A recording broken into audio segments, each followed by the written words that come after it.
Salut à tous, bonjour, bon week-end à tous.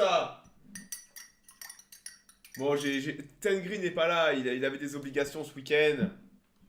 Je crois il a une partie de golf avec son chirurgien privé. Vous savez, faut faire tourner le business, hein. Moi, j'ai pas eu le temps de finir mon café malheureusement, hein. Voilà. Ouais, putain, aujourd'hui, on a eu une semaine de dingue, hein. On a eu Starship. On va reparler un peu en détail de Starship. Bah ouais, parce que regardez, je suis horrifié. C'est pas avec ça que vous allez être informés, les mecs. Hein? Et je vous parle même pas de BFM TV, de leur plateau d'experts en expertise, qui sont nuls à chier. Donc ouais, c'est à nous de faire le boulot, de vous informer sur le sujet. Et heureusement qu'on a Twitter et YouTube pour faire le boulot des journalistes. Vous vous rendez compte? Les mecs sont payés une fortune. Ils sont pas foutus de traiter des sujets correctement. Nous, on est là pour faire le boulot. Donc ouais, la minute spatiale, et on est d'autres bonhommes, voilà. De dire que c'est vrai, c'est absolument faux. Et je vais te le montrer aujourd'hui, on va parler de ça en détail. On va faire un vrai compte-rendu bilan de tout ça. Et je peux vous dire que ce sont des ânes battés. Mais comprenez qu'ils sont, voilà. Il y a un mélange de médiocrité et de méconnaissance crasse mêlé à de la politique. Voilà. Ils voulaient la casser. Bien sûr. En fait, pas vraiment. C'est plus compliqué que ça. Mais on va essayer d'expliquer ce qui s'est passé exactement. Bon, déjà, hey, vous savez qu'il n'y a pas eu que SpaceX, ok? Il y a eu aussi, il y a eu aussi d'autres trucs cette semaine. Mais bon, je finis mon café, hein, voilà. Échec pour Apollo 11, les astronautes se sont écrasés en mer. Oh putain, c'est terrible. C'est terrible, mais en jouant sur les mots, vous pouvez faire ce que vous voulez. Techniquement, ils ne mentent pas. Techniquement, ils ne mentent pas. Échec pour la méga fusée Starship. C'est pas un échec, mais ça, ils sont trop cons pour le savoir. Et ils jouent sur les mots pour vous montrer une explosion, alors que le booster ne s'est pas écrasé. Il a magnifiquement améri. Je vais vous montrer des photos pour vous faire comprendre à quel point ce qu'ils font est de la désinformation bien ficelée. Grâce à une image, et sous les yeux de Trump, avec juste une image, ils sont capables, et un titre un peu bien ficelé, de vous montrer que tout a échoué. Alors que absolument rien. C'est un des meilleurs vols de SpaceX, je pense. En termes de data, de réussite technique, c'est un vol absolument incroyable. Mais c'est vrai que ça, bah, si vous du bon journalisme, absolument. Ça, c'est ce que j'appelle du journalisme de propagande. Voilà, ce sont des propagandistes. Et s'ils vous mentent sur ça, LCI, sur quoi d'autre ils peuvent vous mentir? Hein? Je pose la question. Sur quoi d'autre ils peuvent vous mentir? Vous savez que j'ai envoyé ça à mon père? Et il m'a dit, ah bah ils ont tout à fait raison. Écoute, ok, pas la peine. Tu te fais chier à faire des minutes spatiales pour expliquer aux gens. Et techniquement, il a pas tort. C'est juste que les mots sont mal tournés. Ce n'est pas un crash, ce n'est pas un échec. La méga fusée, mais c'est quoi ces noms de merde? La méga fusée. Appelez-le Starship ou alors un lanceur super lourd. Une méga fusée. Écoutez, on n'est pas là pour parler de ça, ça me met en rogne rien que d'y penser. Donc ouais, il n'y avait pas que Starship cette semaine. Vous vous rappelez qu'il y a la New Glenn la New Glenn de Blue Origin qui doit voler avant la fin de l'année. La New Glenn qui est aussi un monstre hein, en termes de fusée. Et ben la New Glenn a fait son rollout. On sait que la semaine dernière, ou il y a 2 semaines, je vous avais montré l'intégration finale de la New Glenn. Et ben la New Glenn a fait son rollout pour le pad. Et elle est sortie donc là en vue de son feu statique. Alors ils font un feu statique avec le 2e étage d'intégrer, c'est très intéressant, mais rappelez-vous que c'est une nouvelle fusée, on ne connaît pas les procédures qui ont été mises en place, mais matez un peu le monstre, elle fait presque 90 mètres de long, la New Glenn. C'est une énorme coiffe, hein. C'est une belle fusée la New Glenn, hein. Et elle va être réutilisable. Le premier étage, premier vol, ils vont tenter de récupérer le premier étage en le ramenant sur une barge. Comme je vous dis, il y a de la concurrence et SpaceX a ouvert la voie. Et c'est un beau bébé. Donc là, elle a été montée au pad. On a du mal à apprécier la taille parce qu'il n'y a personne. Mais elle approche les 100 mètres de haut. C'est un sacré monstre aussi, la New Glenn. Qui fait la New Glenn? Blue Origin, la compagnie de Jeff Bezos. Tu vois que Tiger Senpai, quand tu subs à ma chaîne là, de tes 27 mois de sub, il y a une part qui finit à Amazon. Amazon appartient à Jeff Bezos et Jeff Bezos vend souvent des parts de Amazon pour financer Blue Origin. Donc indirectement, Tiger Senpai, tu as peut-être un dixième de millième de tes centimes d'euros qui ont fini dans la New Glenn. C'est cool, hein? T'as contribué à la New Glenn. Ah, Youssouf, tu m'as déçu, Youssouf. Moi qui espérais que tu m'enverrais en privé des photos de l'atterrissage de Starship dans l'océan Indien, t'aurais quand même pu mettre de la bonne volonté, prendre un Zodiac en vitesse et aller nous faire une petite descente rapide, là. On attendait ça avec impatience. Ah oui, j'ai pas beaucoup de réunionnais dans le chat, alors j'en profite. Donc ouais, un beau bébé, la New Glenn, hein. Un beau bébé. Ils vont sûrement faire un feu statique la semaine prochaine. Oh, ça fait péter les subs, Dragon Hunter. Merci, mec. J'espère que tu peux te permettre de lâcher des subs, Dragon Hunter. T'en as lâché 80 sur la chaîne, Dragon Hunter. Hein. J'espère que tu peux... voilà. Viens pas... si t'as pas de cadeau de Noël, que tu peux pas te payer de cadeau de Noël, faudra pas venir te plaindre, hein, Dragon Hunter. Hein. Voilà. La méga fusée de SpaceX, c'est terrible. Le mécène, bah, il faut des mécènes, c'est cool. C'est cool d'avoir des mécènes. Tant que les gens peuvent se permettre et se privent pas, c'est cool, hein. Donc ouais, voilà pour la New Glenn. Donc on aura sûrement un feu statique de la New Glenn la semaine prochaine ou dans... J'aime pas Noël, ouais, moi non plus, tu vois. Donc ouais, on aura sûrement un feu statique d'ici 2 semaines. Et si le feu statique se passe bien, on aura un tir avant la fin de l'année. On sera en live, hein. La New Glenn, là, ça va être quelque chose, hein. C'est un monstre, hein. Et on espère que tout va bien se passer pour Blue Origin. Les Chinois nous ont sorti cette semaine, de nulle part, des premières photos des capsules et atterrisseurs lunaires. Bien avancés. Vous avez la capsule Mangzhou et l'atterrisseur lunaire la Niue. Les premières photos de toute le deuxième étage, ce que je vais appeler le deuxième et troisième étage lunaire. C'est... voilà. Hein, Pépé, selon le fait que Bezos et le Washington Post pour dénigrer, non, il s'en fout. Bezos, c'est un milliardaire. Le Washington Post, c'est juste un outil d'influence comme un autre. D'ailleurs, il leur a salement tapé sur les doigts au Washington Post, donc à ses employés, pour éviter de trop faire de politique et tout. Donc voilà. Un titre accroché, un nouvel échec de SpaceX qui a raté la mise en orbite de Starship. Putain. Putain qu'ils sont cons. Alors que Starship a fait une trajectoire incroyable en suborbital, ce qui était prévu, et s'est posé au mètre près dans l'océan Indien. Vous vous rendez compte un peu les titres mensongers et racoleurs? Donc regardez les Chinois qui avancent à 100 à l'heure avec une capsule, un atterrisseur lunaire. Les Chinois sont déter pour la Chine. Hein. Pour la Lune. C'est très très impressionnant de voir la vitesse de la Chine et ils partagent des images et tout. On devrait avoir quand même un petit peu la pression. On avait un tir sorti de nulle part. Vous savez que la vie continue pendant ce temps. Et on avait une mission de ravitaillement de l'ISS avec les Russes, avec une capsule Soyouz et un deuxième étage Progress. C'était à Baïkonour, c'était il y a 2 ou 3 jours. Ignition. Second umbilical retracting. Regardez-moi l'ancêtre. Regardez-moi l'ancêtre. Incroyable. Tu écoutes les médias français, les as, c'est le football. Soyuz running up to full power, and we have liftoff. Liftoff, the 90s Progress resupply ship. It has cleared the tower as it lights up the evening sky in Baikonur on its way to the International Space Station. Malgré la guerre en Ukraine, les sanctions et tout, les Russes, ils ont une cadence de tir assez folle. Hein. Ils tirent pour eux, ils tirent pour certains de leurs alliés, comme l'Iran. Ils tirent pour leur industrie de défense. Control parameters nominal as the first stage propels the 90th Progress skyward. Ouais, voilà. En tout cas, on n'a pas eu plus d'images après. En tout cas, ouais, les Russes ont aussi tiré. Le programme balistique russe se porte à merveille. Écoute, tu sais que Soyouz, la fusée que tu viens de voir décoller, à la base, c'est un missile balistique.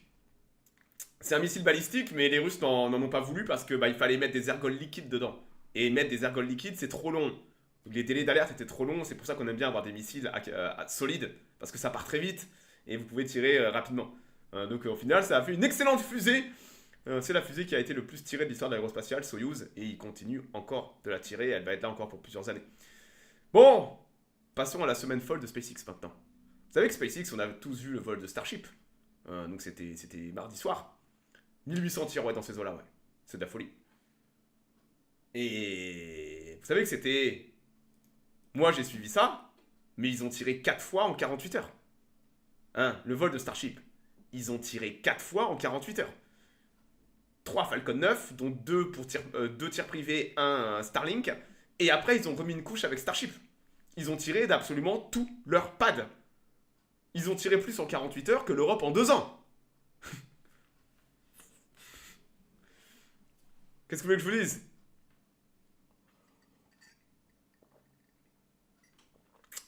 Donc ouais, ça a été une semaine assez folle. Tout ça a été récupéré, les Falcon 9, on va pas s'attarder sur les Falcon 9 parce qu'on a beaucoup de choses à dire sur Starship.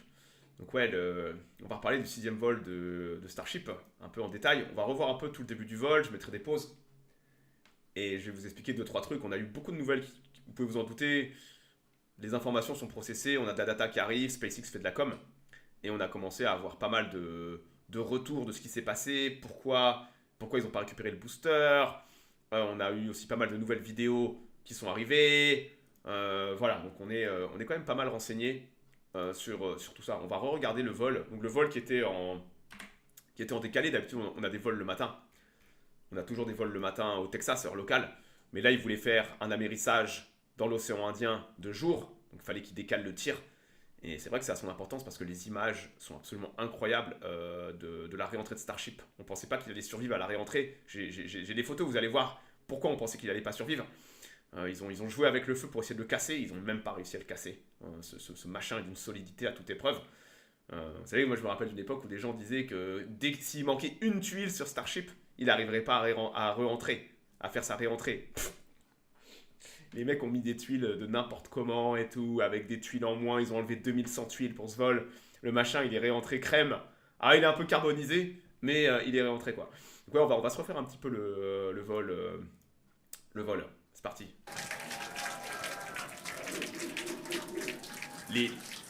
And we flew right through that. C'est le plus beau décollage qu'on ait eu, hein, en termes de météo. Ils deviennent bons, hein, SpaceX, hein, avec la com, hein. Flight directors go for launch. All right, we're now T-minus 20 seconds until liftoff of Starship Flight 6. This will mark our second attempt to catch the Super Heavy booster at the launch tower, as well as 9, 8, 7, 6, 5, 4, 3, 2, 1.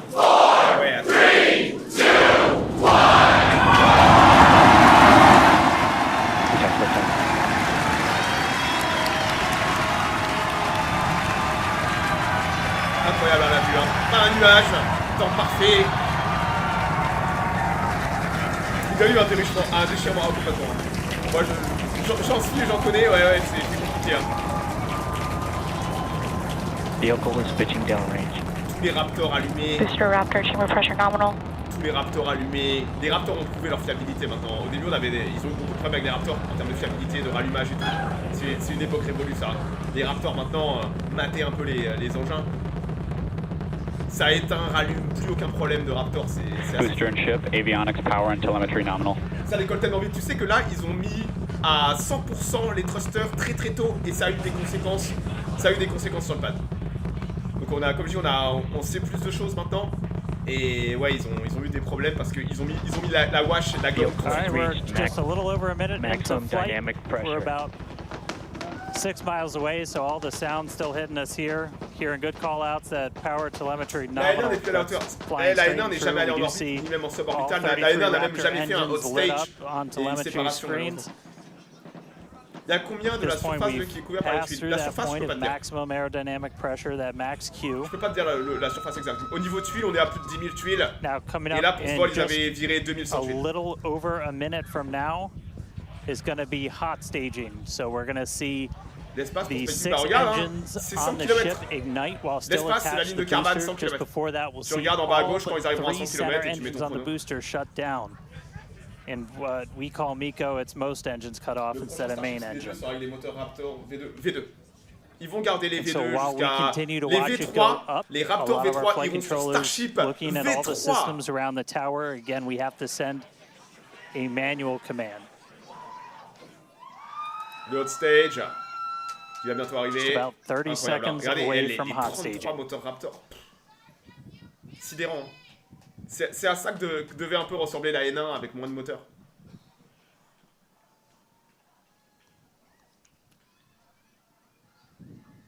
Incroyable de voir ça. Ah, on était aux anges, hein. Là, en live. And we heard the tower is go for catch. Booster engine cut off. Allez hop, The le hot return stage. flag is set for true. Ship engine start up. Ah. On a une petite photo qui est sortie de ça. Elle n'a pas été diffusée en live. Mais regardez ce que ça donne. La séparation d'étages vue de Starship. Hein? Vous avez vu? Ça fait ça. On voit l'anneau de hot stage. Donc le Starship est encore attaché quand ils allument les moteurs. Donc c'est une vieille manœuvre soviétique que SpaceX a récupérée et a adaptée à Starship. Il n'y avait pas ça sur... ils n'avaient pas prévu de faire ça à la base, mais ils l'ont implémenté et ça marche superbement bien. Donc voilà ce que ça donne vu du flap de Starship. C'est un truc de fou. Hein. C'est du jamais vu depuis les années 60, absolument.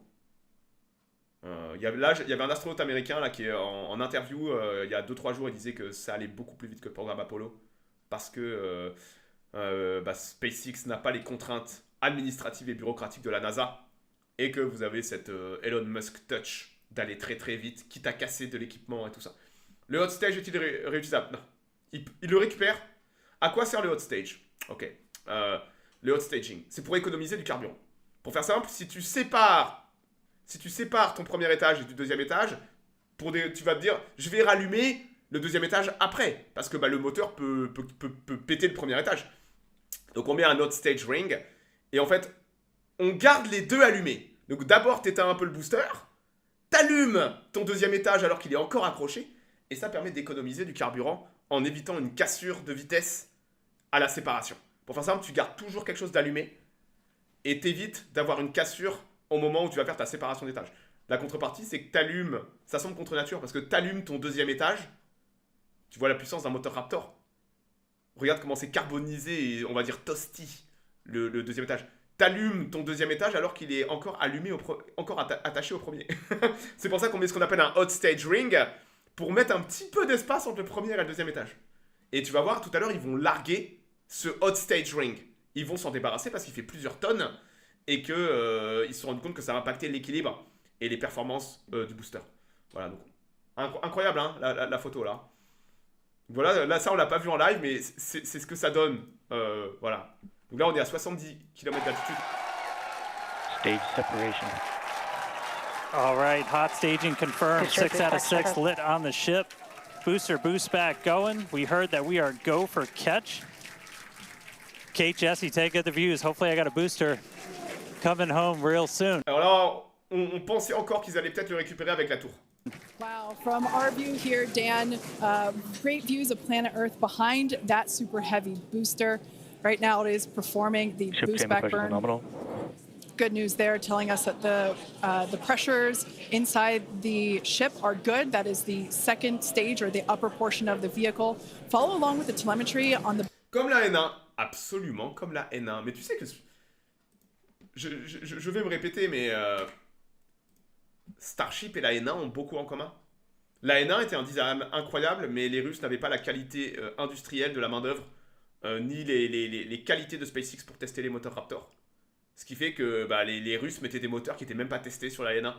SpaceX, eux, testent tous leurs Raptors méthodiquement, et ça fait toute la différence. Vous auriez donné la N1 aujourd'hui à SpaceX, il l'aurait fait fonctionner la N1 sans aucun problème. Mais Starship est beaucoup plus compliqué que la N1. Donc c'est un énorme challenge technologique en fait, ce que fait SpaceX. bottom of your screen.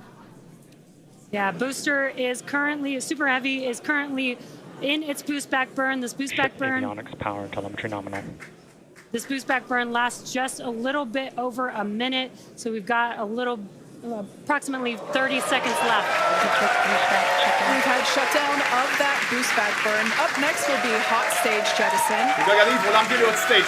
Donc vraiment View cet from anneau the entre camera le on premier the étage et le left, deuxième or from étage. the booster on the left-hand side of your screen, and then Et l'Inde, c'est très tracking bon, cam le there on Brésil the y arrive. right-hand side of your screen.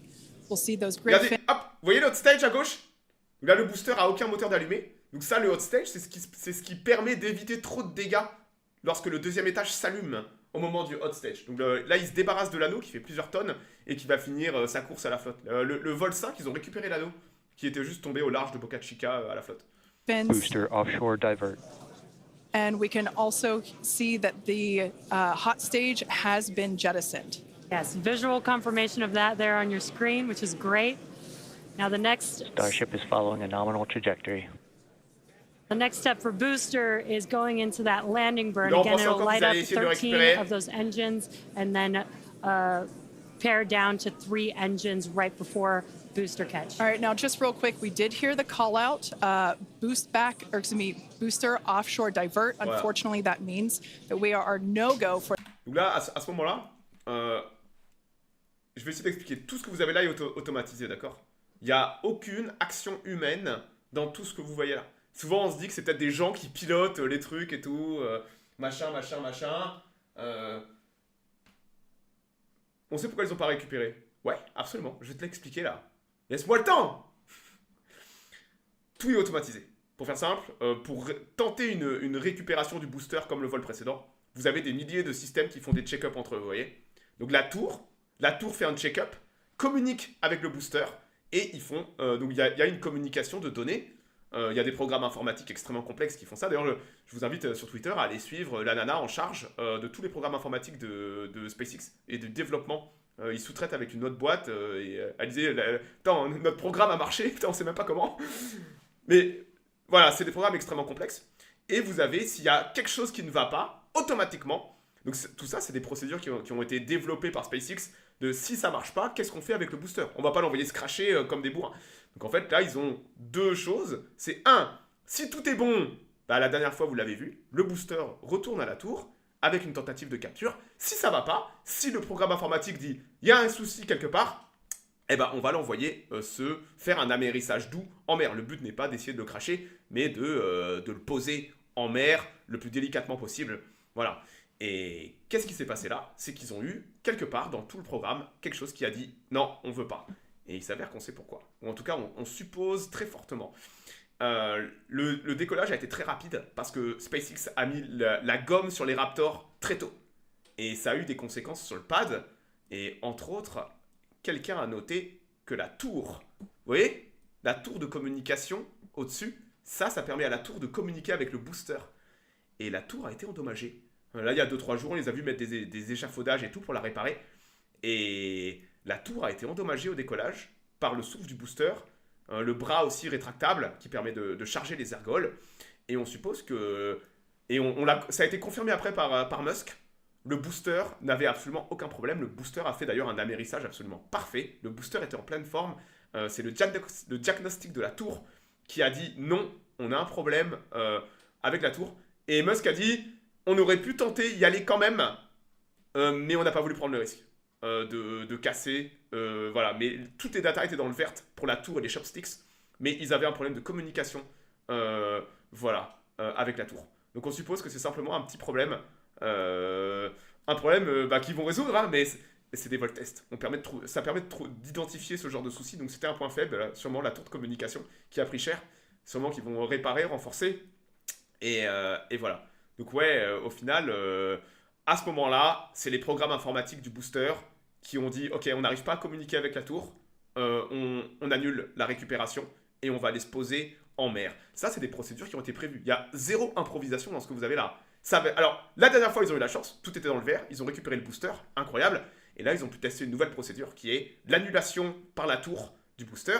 Et dites-vous que le booster, là, il s'est posé au mètre près où c'était prévu qu'il se pose s'il y avait annulation. Il y a eu zéro improvisation. Et tout ce que vous avez eu là sont des procédures qui ont été développées. Et là, ils ont pu tester cette procédure. En soi, c'est un énorme succès parce qu'ils ont déjà récupéré le booster. Là, ils ont pu tester la nouvelle procédure qui est l'annulation de l'approche du booster et l'envoyer en mer. Voilà. Et ça c'est important pour la FAA parce que ça n'avait jamais pu être testé avant. Au moins, le programme marche. Le programme marche absolument bien et le booster était en parfait état. for the catch. As we said before, both the tower and the vehicle, as well as the operators on console, have been actively evaluating the commit criteria for that return to the launch tower.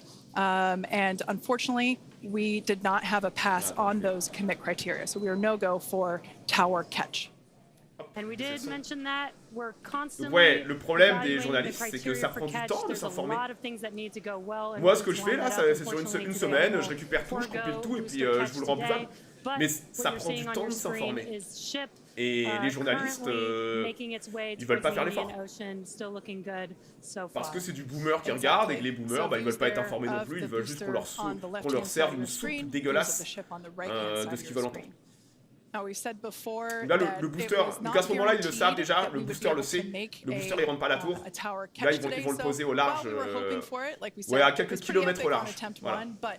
The safety of the teams and the public là, c'est le chip, and the pad itself are que Trump a du succès, mais ils sont... So we are accepting no compromises. Le succès, il est là, t'inquiète.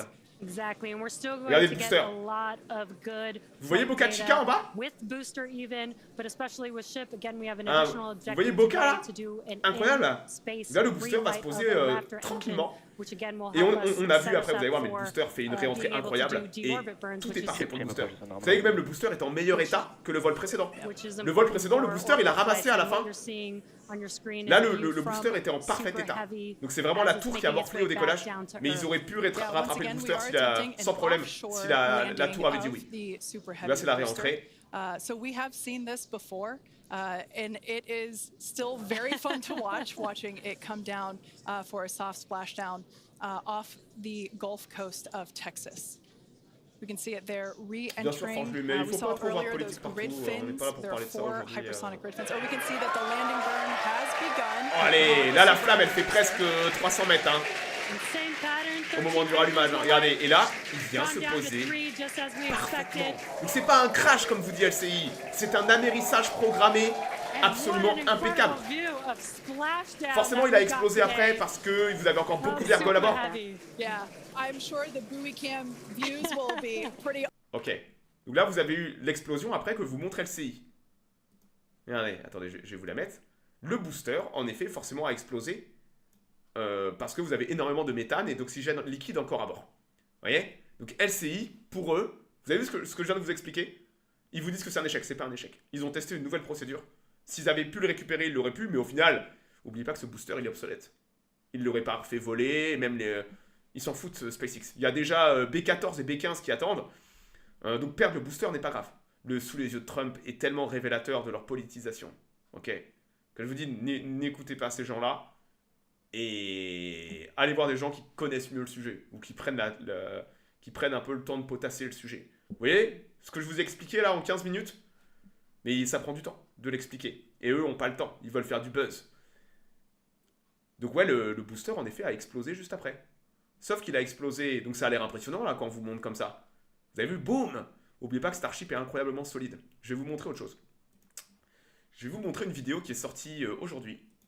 Vidéo incroyable. On est plusieurs heures après le vol.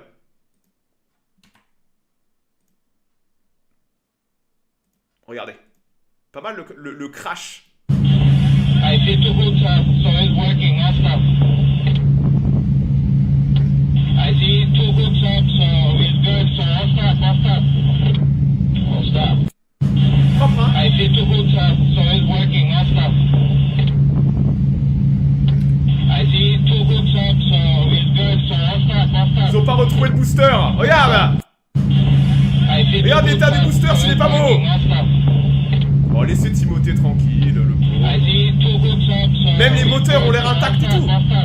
Mais il s'en fout, Timothée. Vous avez vu l'état du machin? Bon état, hein, pas mal pour un crash. Hein. Bien loin de l'explosion d'LCI et tout. Hein. Il a fait un magnifique splash landing. Comment ils vont le ramener à terre? Ils vont pas le ramener. Il a coulé. Ou alors peut-être qu'ils le récupéreront après, mais il n'y a aucun intérêt pour eux.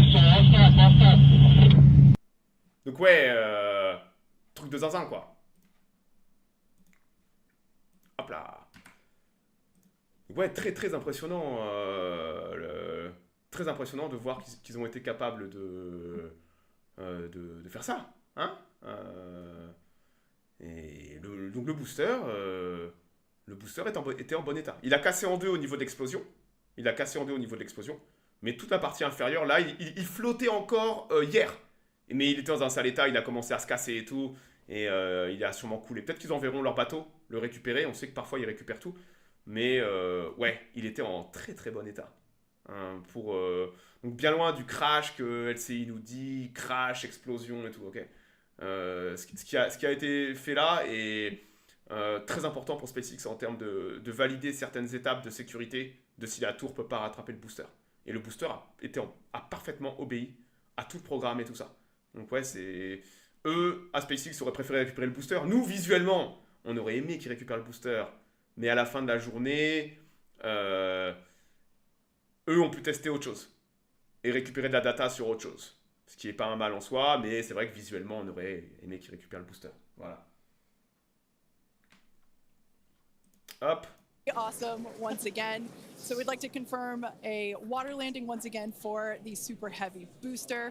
Congrats to the Il y a une vidéo, le booster coule, ouais. Ah bah il a coulé la pauvre bête, hein, forcément. Hein. Là c'est du métal vide, ça flotte plutôt bien. Donc ouais, on va regarder un petit peu ça en détail. Le vol 5, le vol précédent, avait été aussi un succès au fait qu'ils avaient réussi à poser Starship dans l'océan Indien, exactement où ils voulaient. Mais là, ils voulaient refaire la même chose de nuit. Et ils ont pris plus de risques. Vous voyez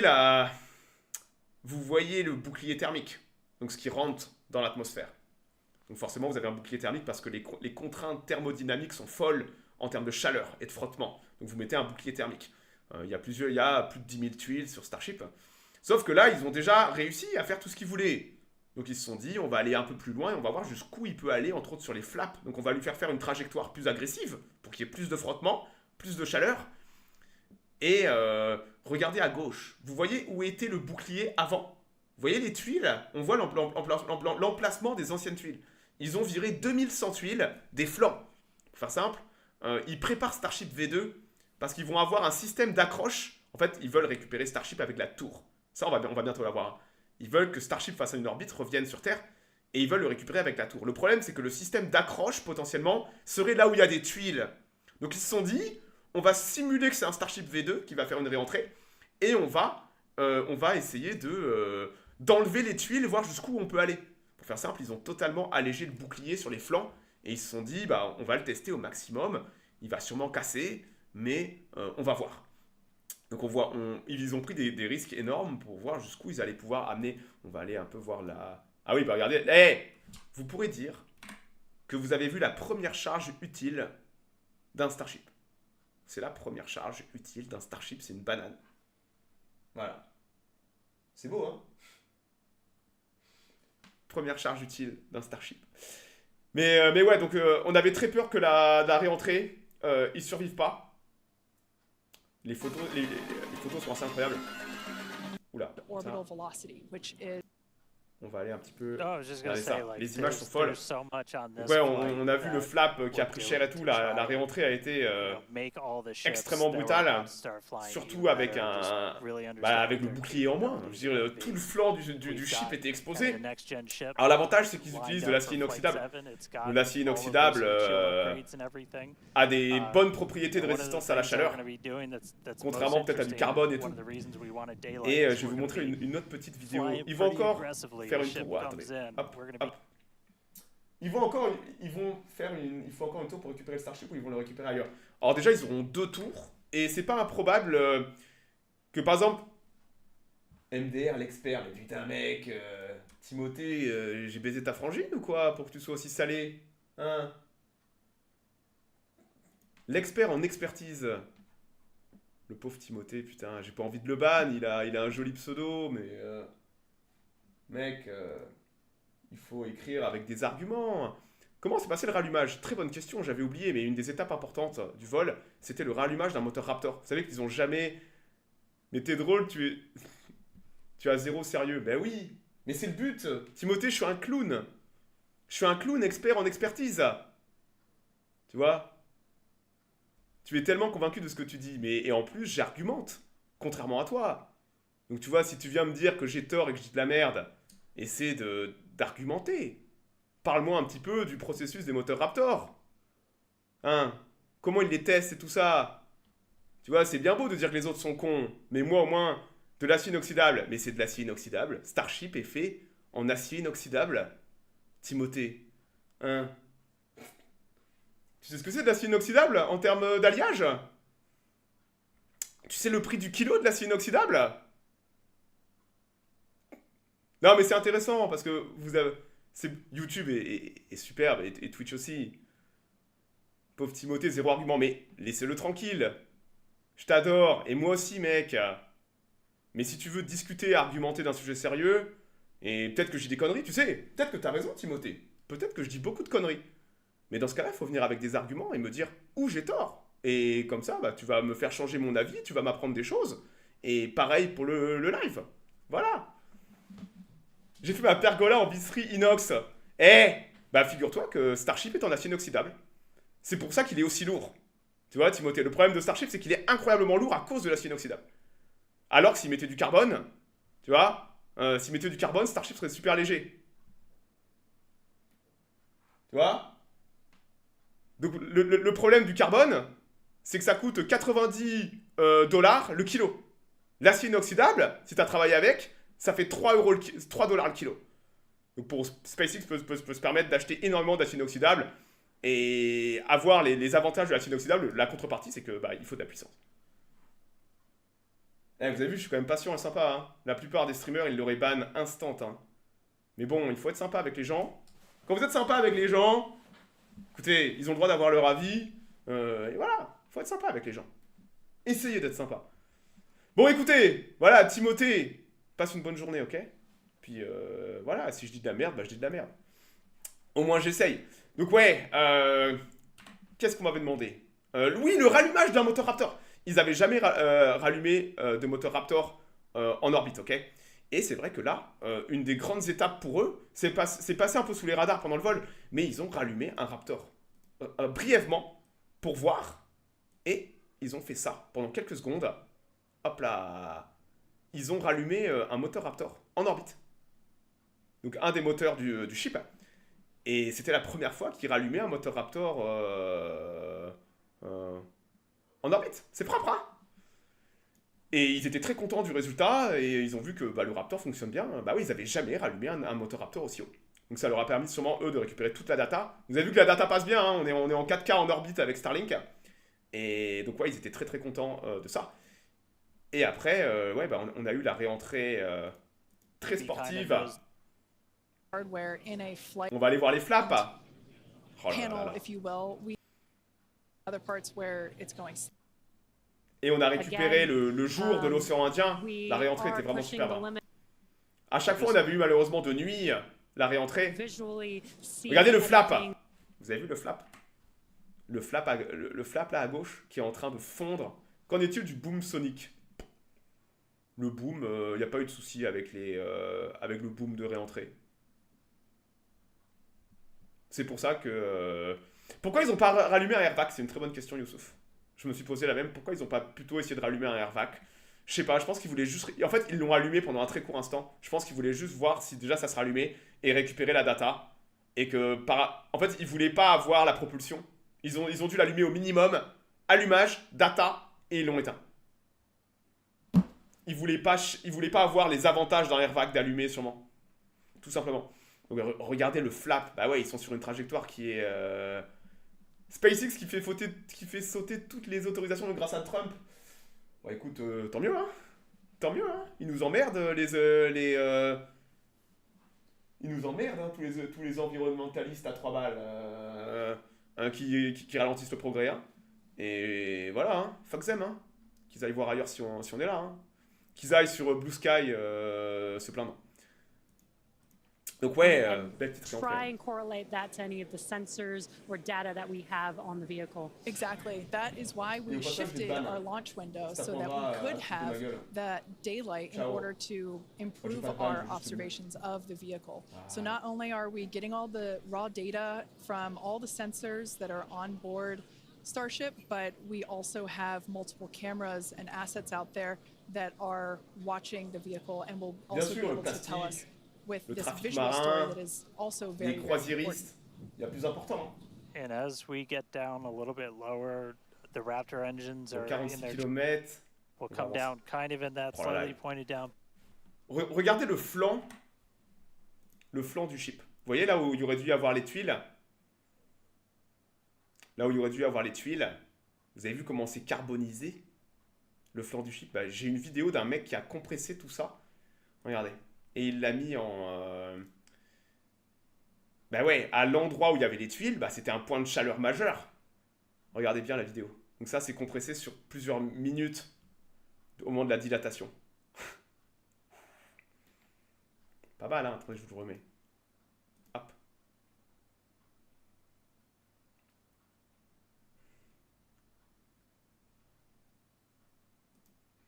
Donc ouais, vous voyez que c'est exactement à l'endroit là où il y avait les tuiles.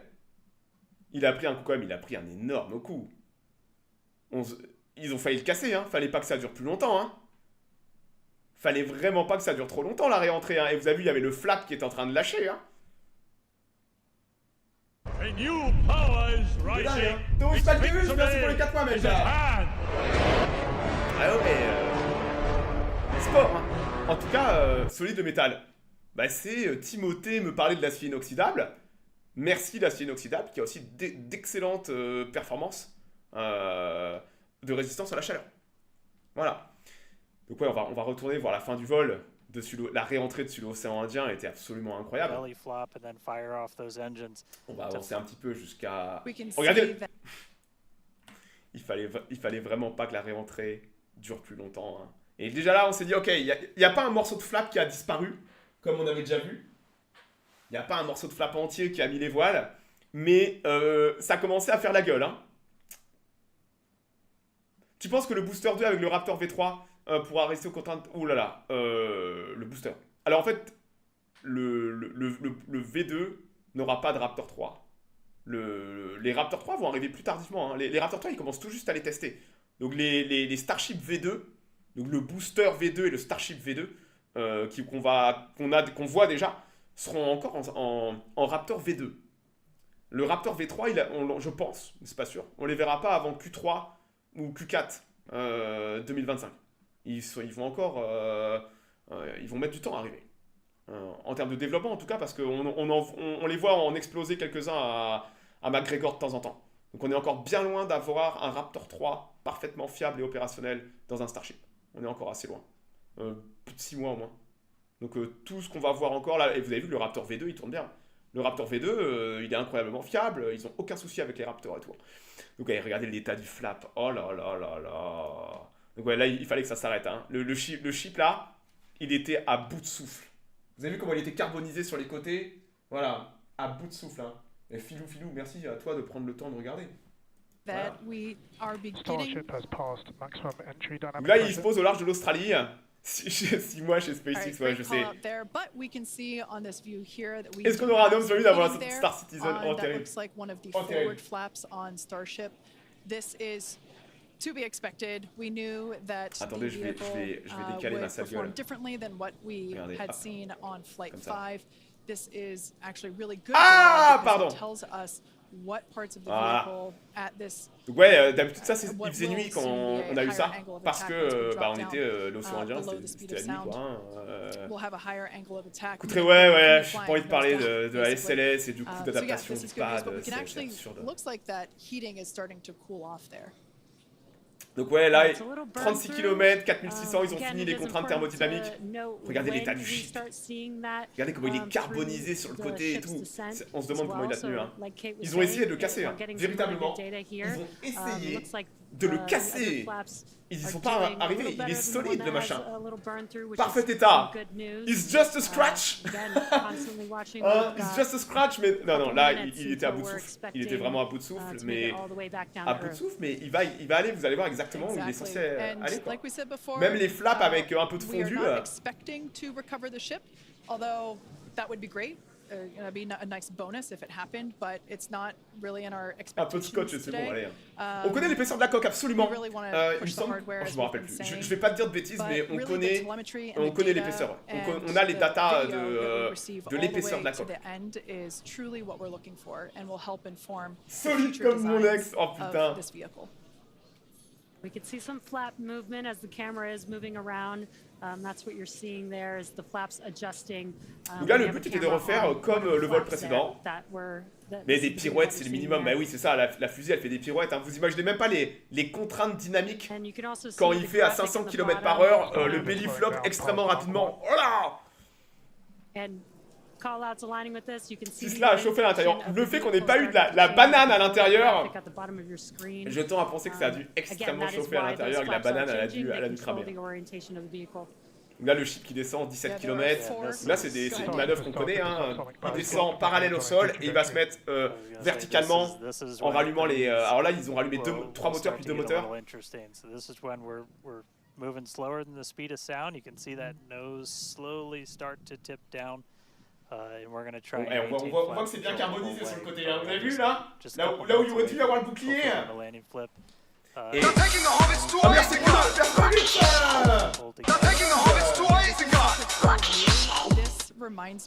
Hey, Starlink les mecs. Starlink. Le machin est vide absolument. Il faut mettre un chien dedans, Mathieu. Pauvre bête. Faut mettre un chien dedans. C'est fini Laika et... ce genre d'expérience. On a de la data, hein, on a de la data et des robots, hein, ça marche bien. Regardez ça, la dernière fois on avait eu ça de nuit, on n'avait rien vu. Vous vous rendez compte un peu Starlink? La qualité de Starlink? Rien que les images sont incroyables, technologiquement parlant. Avoir des images pendant toute la réentrée, voilà quoi. Ils se sont amusés à le faire planer. Bah ils s'amusent pas. Mec, c'est un programme de développement technologique, tu t'amuses pas. Mais ils le font pas planer, ils utilisent la densité de l'air pour le ralentir. Attendez, regardez, je vais remettre un peu en arrière. Vous noterez qu'il n'y a aucun frein de quoi que ce soit, d'accord? Regardez la vitesse, on pourrait se dire, mais il est en chute libre, pourquoi il n'accélère pas? C'est extrêmement simple, c'est de la physique. Plus vous vous rapprochez du niveau de la mer, plus l'air est dense, d'accord? Plus vous avez de résistance. Ils mettent on pourrait se dire pourquoi ils ne font pas descendre le chip à la verticale. Bah, il n'y aurait pas de résistance. En mettant le chip à l'horizontale, ça tape la densité de l'air ça tape l'atmosphère qui est extrêmement dense, de plus en plus dense, et ça le fait ralentir naturellement. C'est simplement, ils utilisent la densité de l'air, le frottement de l'air pour ralentir Starship. C'est des putains de génies. Qu'ils ont tenté de le faire planer plus longtemps que le dernier coup. Ils ont fait une réentrée beaucoup plus agressive. Donc ouais, la trajectoire n'était pas la même que la dernière fois. Mais le terme amusé n'est absolument pas adéquat. Flap control in order to collect data for future landing profiles. Absolument, la vitesse de chute a une limite donnée, absolument. Regardez, 5 km, et au dernier moment, il passe à la verticale. Oh là là, là, les images sont folles. Hein. Vous savez, moi j'étais bluffé par la qualité des images après une réentrée. C'est comme un parachutiste, mais c'est exactement comme un parachutiste. Pourquoi ne pas atterrir à l'horizontale? Comment tu veux atterrir à l'horizontale? Parce qu'en fait, le problème c'est que tu arrives trop vite. Il va falloir que tu rallumes tes moteurs. Donc tu es obligé de passer à la verticale si tu veux utiliser tes moteurs en fait. Et tu peux pas mettre de parachute. Trop gros.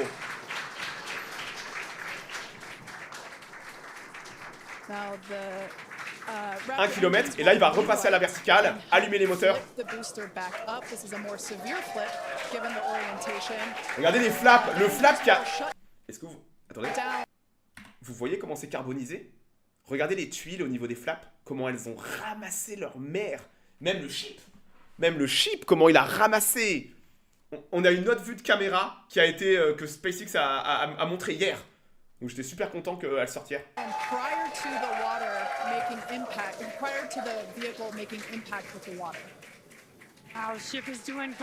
là là, ok, il rallume 3 moteurs. Ils vont passer sur 2 moteurs après. Pause. Regardez bien en haut à droite. Ah merde, il y a le chat! Mais c'est pas possible, vous êtes partout! Vous voyez la bouée? Hein? Vous voyez la bouée? Juste dessous Power by Starlink? Il y a un mec, il y a quelques jours, il est venu en bateau d'Australie. Il y a un mec de Boca Chica qui lui a dit, tu vas à cette exacte coordonnée, GPS, au milieu de nulle part. Tu mets la bouée, tu branches Starlink, tu mets une caméra de tracking, que les 2 moteurs, c'était normal.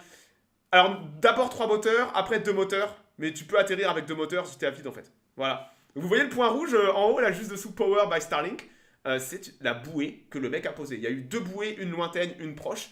Là, vous avez la bouée proche. Dites-vous que Fabrice, Eltug l'a nommé, on va l'appeler Fabrice. Fabrice est venu en Australie, a loué un bateau, est venu à cette exacte coordonnée, au milieu de nulle part, a mis la bouée, a branché Starlink, parce que les images étaient en temps réel.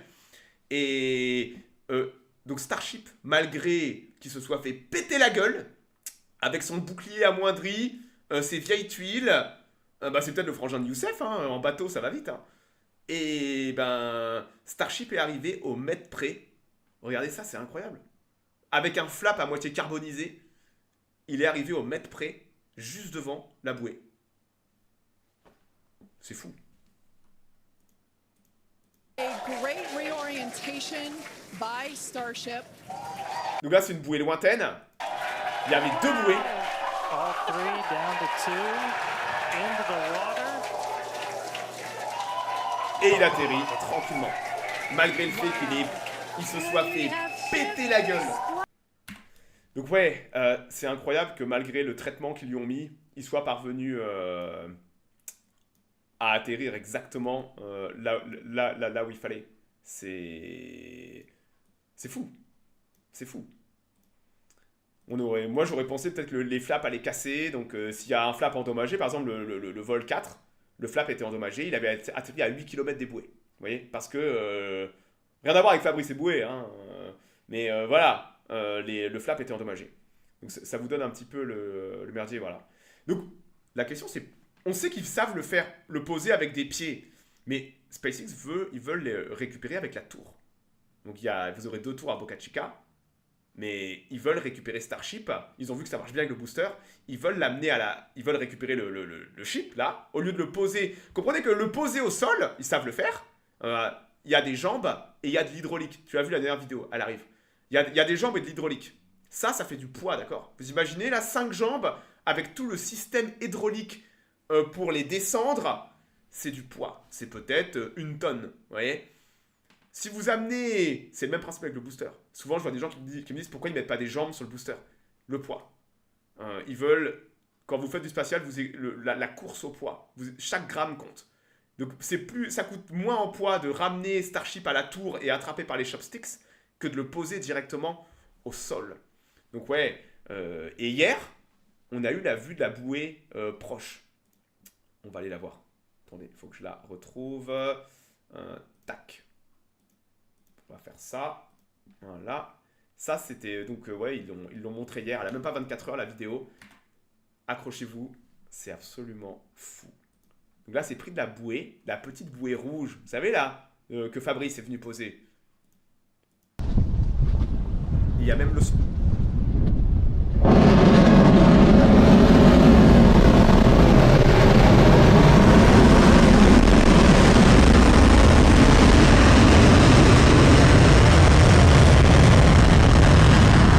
Regardez comment il est carbonisé sur les côtés, le Starship. Quand je vous dis qu'il a ramassé sa maman, c'est un truc de dingue.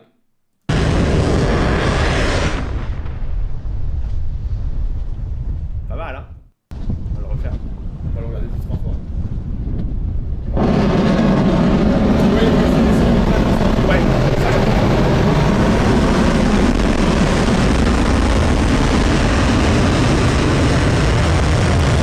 Quand je vous dis qu'il s'est posé au mètre près avec un flap à moitié fondu, donc il y a des gens qui vont appeler ça un échec. Vous voyez? Personne n'a jamais fait ça. Personne. Et ils ont essayé de le casser. Ils ont dépassé toutes leurs limites structurelles qui s'étaient imposées en termes de réentrée de température et tout. Ils l'ont posé au mètre près. Et vous avez sur LCI, BFM, ils vont appeler ça vulgairement un échec. C'est pas un échec. C'est le plus gros... Et c'est vrai que c'était visuellement peut-être moins impressionnant que la récupération du booster. Elle est folle.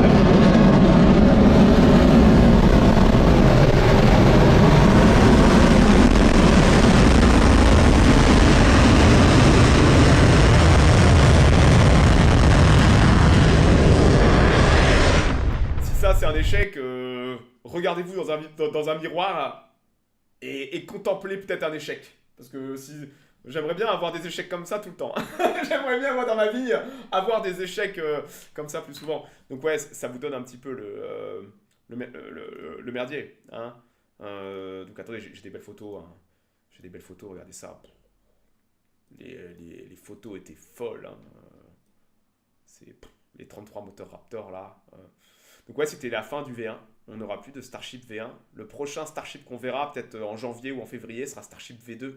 Avec 35 moteurs Raptor. Mais des pieds sur Starship, ça peut marcher à l'atterrissage. Mais absolument. Mais tu sais qu'ils l'ont déjà posé. Tu ne suis plus où on peut les trouver, ces magnifiques photos sur Twitter.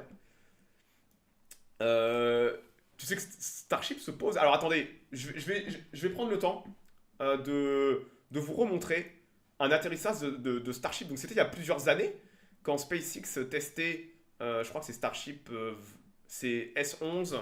Le premier atterrissage, Starship S11 ou S12. Est-ce que le chat se rappelle du premier Starship qui s'est bien posé? Le 10 ou le 11? Je me rappelle plus. Attendez, je regarde. Oh bah je l'ai trouvé. Donc ça c'était il y a 3 ans. Donc vous avez vu la vidéo. Je vous remets une dernière fois. Je vous remets la vidéo de l'amérissage. Et vous allez comprendre, vous allez mieux comprendre. Peut-être que comme lui, moi je suis le programme depuis une paye. Et je vous remets la vidéo. Regardez bien la manœuvre. Donc horizontale, il passe à la verticale. Verticale, hop.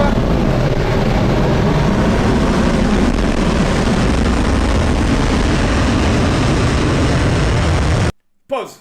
Donc là, imaginez qu'on était sur... Si c'était le sol avec des jambes d'atterrissage, ils auraient peut-être pu poser Starship. La question est légitime pour quelqu'un qui ne connaît pas. Pourquoi ne pas mettre des jambes? Et bien là, on va changer de scène. Et on va aller voir... Hop là. C'était il y a 3 ans, c'était Starship SN10.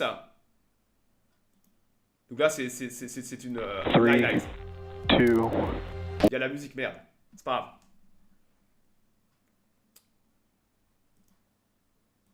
Donc là, c'est l'ascension, il décolle. Donc, vous reconnaissez Starship? Là, en fait, il simulait... SN10 avait explosé. Ah bah merde, bah on verra bien. Ah oui, il avait explosé, mais il avait réussi l'atterrissage. Mais il a atterri, c'est ça. Donc là, au moins, on va voir la vue, en fait. Donc voilà, là, il simule. Donc, il s'entraînait déjà à l'époque, il y a 3 ans. Imaginez, là, ce que vous avez vu là, c'est pas sorti de nulle part. Ils ont cassé plein de Starship en testant cette manœuvre. Et moi qui ai suivi... Regardez les flaps et tout. Donc là, c'était à Boca Chica. C'est d'où Starship a décollé. Et il simule la manœuvre. Donc il simule comme ça, hop, ça chute. Et il va repasser à la verticale. Donc à l'époque, ils ont testé ça, ils ont cassé pas mal de Starship en essayant. Et vous allez voir la première vraie réussite de ça. Donc moi j'étais en live à l'époque, là, c'était incroyable. Regardez, il rallume. Donc ça, on l'a vu en mer tout à l'heure. Sauf que là, c'est à Boca. Et regardez-le, lui a des jambes d'atterrissage. Les moteurs Raptor. Hop, un seul moteur. Le machin fait 50 mètres de haut. Hein. Et regardez-le. Il vient se poser comme une fleur. C'est le premier Starship à se poser. Donc oui, techniquement, il n'y avait pas encore de tuiles. Il n'y avait pas de tuiles parce qu'il n'allait pas en serve orbital. Il a explosé quelques minutes plus tard, il me semble. Mais ça vous donne un petit peu le merdier, vous voyez. Donc ouais, c'est une réussite incroyable ce vol. Moins visuellement impressionnant, à part la fin, en plein jour, dans l'océan Indien, les images sont folles, mais moins impressionnant sur les premières phases, parce qu'ils n'ont pas récupéré le booster. Mais il y a des news qui sont sorties. Vous savez que... Combien vous pensez qu'ils ont le droit, légalement parlant, de tirer de Starship par an de Boca? Ils ont le droit de tirer un nombre prédéfini de Starship, de Boca Chica. Ils peuvent pas faire ce qu'ils veulent, SpaceX. Même, ils ont un nombre prédéfini d'allumer le système de déluge. 90, 24, 12, 5. sous le Ghost, à le résultat, ils avaient le droit de tirer, jusqu'à il y a encore quelques semaines, ils avaient le droit de tirer que 5 Starships de Boca par an. 5. C'est pas beaucoup, hein. Mais ils avaient fait une demande. Ils avaient fait une demande pour pouvoir en tirer 25 par an. C'était dans le tube. C'était dans le tube. Ils avaient donc 25. Et voilà. Et figurez-vous que ce vol était... donc c'était en cours d'étude par la FAA depuis quasiment 6 mois. Donc ce vol est important parce que ça a permis, entre autres... hop là... Et alors les mauvaises langues vont dire que c'est peut-être l'élection qui a aussi mis un petit coup d'accélérateur à tout cela. Attendez, je vais réduire un petit peu le chat. Hop, voilà. Donc c'était le lendemain du vol. SpaceX a eu exactement ce qu'il voulait de la FAA pour des vols de Starship. Et toutes les conditions et demandes ont été approuvées, qu'on avait demandé, ont été approuvé. Un jour après le vol de SpaceX, donc le vol 6, c'était mercredi, après le vol, donc le 6e vol de Starship, la compagnie a reçu des bonnes nouvelles de la FAA concernant ses futures opérations depuis Starbase, donc à Boca Chica au Texas. Dans une version brouillon qui est connue comme la première étude environnementale, la FAA a indiqué qu'elle allait permettre à SpaceX d'augmenter son nombre de tirs de Boca à 25. Alors que la limite était de 5. Ils avaient le droit de tirer que 5 Starships par an. Là, ils ont reçu les autorisations pour tirer par 25. Alors attention, c'est pas les licences de tir, d'accord? C'est tout le côté environnemental, paperasse. Ils ont dit oui. C'est pas encore les licences à proprement parler. Hein, c'est encore un autre truc, les licences. C'est du cas par cas, selon ce que SpaceX veut tirer et les plans de vol et tout. Mais d'un point de vue environnemental, la FAA a dit oui. La FAA a conclu que les modifications de SpaceX, blablabla, for Starship, blablabla, très important, c'est pas juste 25, c'est les 25 avec les versions suivantes. C'est-à-dire que la FAA a dit oui aussi pour Starship V2 et V3. Dites-vous que Starship V3 sera 3 fois plus puissant qu'une Saturn V au décollage. Donc la FAA, c'était important ça, c'est une étape importante que la FAA dise oui à tout, après quand même pas mal de temps d'études. Voilà. Ils vont avoir les coups des franges. Je sais pas qu'ils vont avoir les coups des franges, c'est qu'avant, peut-être qu'il y avait à certains échelons... Comprenez que la FAA, je l'ai souvent expliqué, la FAA travaille avec beaucoup d'agences fédérales, locales. Et c'est vrai que peut-être que le changement d'administration et que SpaceX a tapé du poing sur la table récemment en disant que ça allait trop lentement et tout, sans aucun doute qu'il y a eu des coups de téléphone qui ont passé. SpaceX aussi a désormais de l'influence politique, même avant l'élection de Trump. Et tout ça mis ensemble a fait que peut-être que ça a en effet débloqué ou ça a accéléré un processus qui traînait pas mal. Voilà. Que va-t-il se passer ensuite? Là, en review, blablabla, c'est ce que je vous ai dit. Alors, c'est pas encore fini. Hein. Va y avoir après le 17 janvier, va y avoir, on va demander aux locaux de venir s'exprimer. Mais généralement, les locaux sont très très contents pour des raisons financières logiques. Port Isabelle et tout ce coin-là était en déchéance économique avant l'arrivée de SpaceX. Localement, l'économie n'était pas bien. Donc SpaceX a amené une énorme bouffée d'air frais en termes d'argent. C'est pas parfait.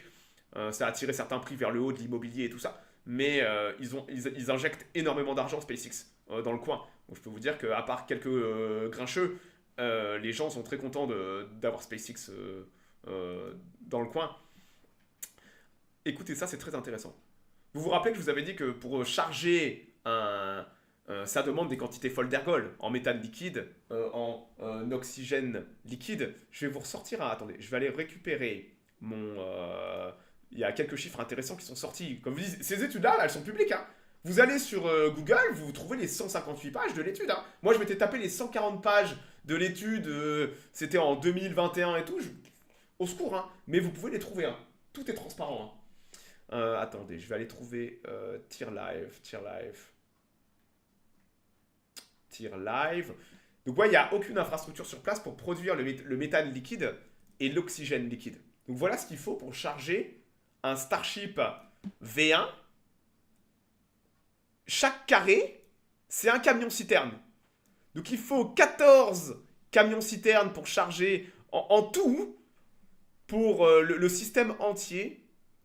Il faut 57 camions-citernes pour le méthane liquide. Et pour l'oxygène liquide, il en faut presque 200. Voilà. Il en faut presque 200 en camion-citerne. Donc vous pouvez l'imaginer, si vous commencez à tirer 25 fois par an, la limite maximum pour le moment, ça va faire... attendez, on va aller voir. Hein, les chiffres, on a les chiffres.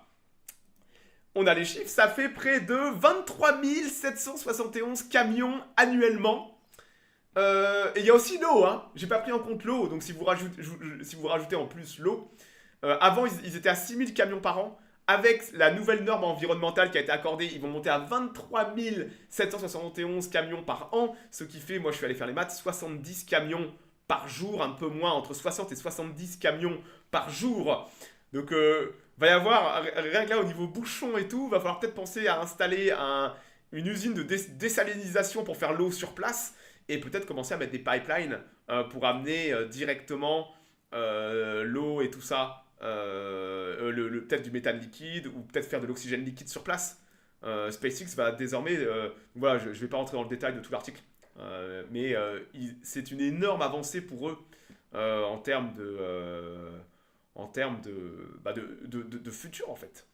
Ça, ouais, c'est important que la FAA ait donné son accord sur ça. Ce qui va être intéressant aussi, très intéressant, c'est... J'ai oublié ce que je voulais dire. Ah ouais, je fais 10 trucs en même temps. Voilà. 165... Non mais c'est de la logistique. Et SpaceX va sûrement devoir... SpaceX réfléchit à vraiment mettre une usine de désalinisation absolument. Ou alors au moins un pipeline d'eau. Un pipeline d'eau pour ne plus avoir à amener des camions d'eau pour le système de déluge. Et ils vont faire face maintenant à une... C'est assez isolé Boca Chica. Il y a juste une seule route, elle est pourrie, ils passent leur temps à la refaire. Et il va falloir peut-être penser à une logistique plus moderne, faire des choses sur place, pour plus avoir à amener des énormes camions, tout ça. Regardez, on s'en rend pas compte, mais là, pareil pour le vol 6, j'avais montré une photo. Regardez, ça c'était un jour avant le vol. Bah ouais. S'ils tirent autant, ça serait rentable de faire une canalisation, un pipeline sans aucun doute. Donc ils vont être confrontés à peut-être certains obstacles logistiques qu'ils n'avaient pas avant. Et on a... ouais, c'est fou quoi. C'est fou. Alors après, ils étaient contents du vol. Hein. Chez SpaceX, comme je vous dis, ils ne pensaient pas que ça allait survivre. Ils pensaient pas que ça allait survivre. D'ailleurs, il y a Musk qui a tweeté. Elon Musk qui a juste dit on a réussi l'atterrissage de Starship dans l'océan Indien. On va encore faire un amérissage dans l'océan Indien. Et si les datas sont bonnes, SpaceX rattrapera le ship directement à la tour. Donc vol 7, océan Indien. Donc Starship V2, le premier Starship V2 probablement finira à l'eau, comme celui-là. Et le vol 8, peut-être le vol 8, je vais faire des prédictions. Vol 8, ça serait mars-avril 2025, voire même avant. Le vol 8 reviendra à la tour. Oh là là là là. Ça va être un truc de malade, hein. Donc ouais, ils sont contents de... Si ça va aussi vite, c'est qu'ils sont contents des datas et des résultats qu'ils récupèrent et qu'ils estiment qu'ils vont être capables de rattraper ça directement. Voilà. Truc de malade, hein.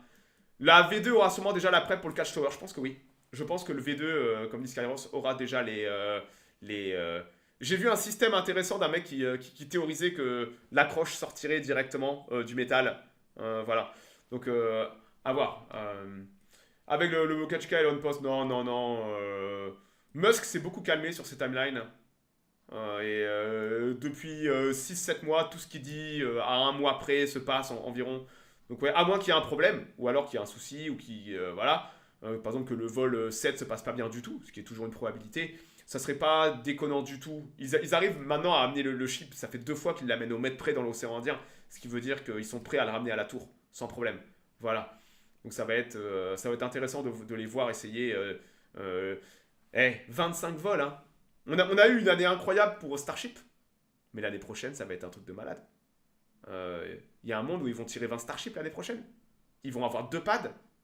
Le deuxième pad, attendez, je crois que j'ai une image. Ah non, j'ai pas d'image, merde. Mais le deuxième pad va être prêt dans quelques mois. Ils auront 2 pads. Et ils vont commencer à tirer comme les Falcon 9. En Floride, ça bouge. Ouais, ça a commencé à bouger. J'essaierai de parler de la Floride prochainement parce que A new c'est pas power encore. is rising. Its C'est des victory plans, is c'est des at plans hand. dégueulasses de la NASA sur des graphiques et tout. Voilà. Oh, du gros ça maître dindon. Merci mec. Donc ouais, c'est pas encore quelque chose d'officiel visuellement important et tout. Mais ouais, ça va bouger l'année prochaine en Floride. En fait, la NASA attend de les voir tirer encore 2-3 fois de Boca avec succès, voire même peut-être 2 tirs dans la même semaine, des 2 pads. Et je peux vous dire qu'à Boca, en Floride, dès que la NASA va donner son feu vert, vraiment, ils vont construire un nouveau pad. Ils vont récupérer les anciens pads de ULA pour la Delta 4. Ils vont tout casser. SpaceX va construire un nouveau pad. Et ils ont déjà l'autre pad. Donc ils vont peut-être avoir 3 tours à Cap Canaveral. Voilà. 3 tours à Cap Canaveral. Ça va être quelque chose d'assez fou. Tu valides l'info qu'Elon Musk veut faire de son réseau Starlink un réseau téléphonique. Alors c'est... Non, putain. C'est pas un réseau téléphonique. Il passe par ce qu'on appelle par T-Mobile, qui est une autre compagnie. Et Starlink sert aujourd'hui à faire simplement du téléphone à téléphone sans réseau. Donc pour faire simple, vous avez 0 réseau, vous êtes au milieu de la pampa. Vous pouvez envoyer un message avec Starlink. Voilà. Mais c'est encore en cours de procédure par la FCC aux États-Unis parce qu'il y a beaucoup de concurrents qui veulent surtout pas voir ça arriver et qui mettent des bâtons dans les roues de SpaceX, Starlink et T-Mobile pour que ça arrive. Voilà. Bientôt une Starship Heavy, je sais pas ce que ça veut dire. Ah, une Starship Heavy, non, t'auras pas de Starship Heavy, t'es fou. La puissance de malade. Ça va être banni. Bah écoute, Starlink est présent partout en Europe, hein. En soi, c'est les pays qui décident. Hein. C'est pas l'Europe qui va mettre son veto. Hein. C'est les pays qui décident s'ils veulent Starlink ou pas. Hein. Voilà. Starship n'était pas non plus V3. Au moins, ça va être un très. Starship V3 n'est pas encore présent. Ça sert à rien de trop se projeter à 1 an en avance. Déjà, on va rester sur 6 mois parce que ça va tellement vite. Non, ça va tellement vite. C'est même pas moi qui le dis. Hein, c'est un astronaute de la NASA. Hein. Il y a une semaine, le mec disait en interview. Vous imaginez pas comme ça va vite à SpaceX. Même par lui a connu, vu que c'était un papy, a connu le programme Apollo. Il disait putain, moi j'ai vu la fin de l'âge d'or d'Apollo. Ça allait pas aussi vite parce que la NASA était très bureaucratique et technocratique déjà à l'époque. Mais les tuiles thermiques prennent cher à chaque rentrée, bien sûr. Mais elles sont là pour ça. Mais SpaceX voudrait réussir à avoir un bouclier. Ça va être comme dit souvent Elon Musk, c'est le gros défi, c'est d'avoir un bouclier que tu gardes en fait. Que tu gardes. Mais déjà avoir un système qui va aller en orbite, ils sont bien partis pour en fait. Hein. C'est exponentiel absolument. Donc ouais, bien loin de l'échec. Bien loin de l'échec de LCI. Vous savez, quand vous prenez le temps un petit peu d'expliquer tout ça, Artemis est aux oubliettes, absolument pas. Au contraire, ça va accélérer Artemis, tout ça. Ça va accélérer Artemis. Et donc ouais, écoutez pas LCI. C'est des gens médiocres et ils mentent. Et s'ils ne mentent pas, ils désinforment de façon intentionnelle ou par méconnaissance crasse du sujet. Un mélange des deux, je pense. Il y a je pense qu'ils sont mal intentionnés politiquement et ils ne connaissent pas le sujet. Voilà. Allez vous informer ailleurs. Même moi qui suis un expert en expertise, comme dit Timothée, tout ce que je vous dis là, c'est sourcé, d'accord ? C'est sourcé, c'est SpaceX qui communique. On a toutes les infos, on a toute la data, il y a beaucoup de transparence. Ils omettent intentionnellement, absolument. Ça s'appelle de la désinformation. Quand tu dis pas toute la vérité et intentionnellement tu caches des éléments, ça s'appelle de la désinformation. Et vous en avez partout. Vous en avez sur Twitter, vous en avez sur les réseaux, vous en avez sur les médias traditionnels. Là, vous avez un superbe exemple de désinformation volontaire ou par méconnaissance crasse du sujet. Voilà. Bon, écoutez, je vais m'arrêter là. Semaine prochaine, on reprendra un rythme normal. On aura peut-être des news quant à des prochaines dates. Donc ouais, le mois de décembre va être plutôt calme pour Starship. On aura peut-être les premiers feux statiques des versions V2. Donc on aura feu statique avec 35 moteurs pour le booster. B14, je crois que c'est B14. Hein. Je crois que les prochains c'est S33 et B14 ou S35 et B14. À quand du Sea Power demain en début d'après-midi. Demain en début d'après-midi, 14h. Et normalement, la New Glenn va faire son feu statique et on va continuer à... Il n'y a pas que SpaceX, donc on va suivre avec attention aussi ce que font les autres et on espère avoir le vol de la New Glenn en décembre. Ça serait incroyable qu'on ait... on espère que la New Glenn va bien voler et qu'ils vont faire une... S'ils arrivent à récupérer leur booster du premier coup, ça serait magique. À quand la branlée sur Med 2? Mais je sais même pas de quoi tu parles. Quelle branlée? De quoi tu parles? Comment je suis censé deviner ce qu'il y a dans ton esprit malade? SpaceX va finir sa deuxième tour. Ouais, mais ça prend du temps. Hein, c'est pas une tour en Lego, quoi. Ça prend du temps de finir. Un pad, c'est long à construire. Mais ça sera peut-être fini, je pense, Q1. Peut-être, allez, mars 2025. Oh non, mars, c'est optimiste. Hein. Mars-avril. Avril 2025, ils auront peut-être leur deuxième pad. Mais ouais, Q1, on le verra pas avant Q2 2025, le deuxième pad. C'est terriblement long à faire un pad. Hein. Je n'en peux plus d'attendre. On a déjà de la chance d'avoir des tirs aussi rapides et ça va s'accélérer. Hein. J'espère que vous aimez la minute spatiale et Starship, hein, parce que l'année prochaine, vous allez en prendre plein la gueule. Hein. Moi, je couvre tous les vols, tous les tirs et tout. Hein, on se régale. Hein. Du V2 et tout, vous avez vu les prises de vue, c'est du bonheur. Quand vous aimez le spatial et que vous suivez l'industrie, c'est incroyable ce que fait SpaceX. Voilà. Et bon, écoutez, je m'arrête là. Ce soir, Medieval 2. Demain, je ferai du Sea Power en début d'après-midi, du Medieval 2 en soirée. Et rendez-vous pour ceux qui aiment le spatial, rendez-vous la semaine prochaine.